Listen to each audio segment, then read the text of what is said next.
All right, number 2, don't scare yourself. Please, if you love yourself, don't scare yourself. Stop terrorizing yourself with frightful thoughts, because all you do is make any situation worse. You don't make it better.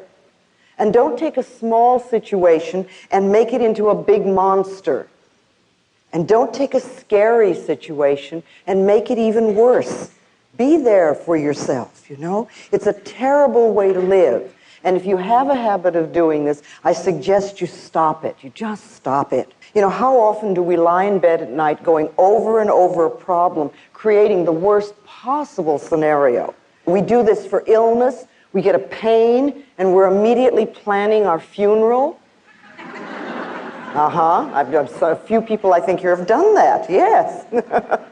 We do this for relationships. Someone doesn't call, and we immediately decide that we're totally unlovable and we'll never have a relationship in our life.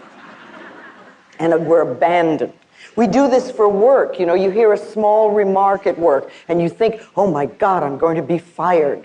You know, we build these things up. And remember, these frightening thoughts are affirmations, only they're negative affirmations. So if you have a habit of thinking negative thoughts that scare you, what I find is the best thing to do is find an image of something you really like, something that you love. It could be a sport, it could be a sunset, it could be some beautiful view, it could be flowers, it could be anything. And use that as a substitute.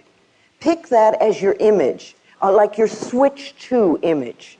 And every time the negative thought comes up, or every time you find that you're frightening yourself, just switch to this thought or this image.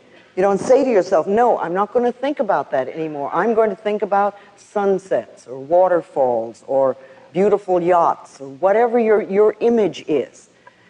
Whatever you want to choose. And if you keep doing that, you will break that habit. But it takes practice. It always takes a little practice. Love yourself enough to stop scaring yourself.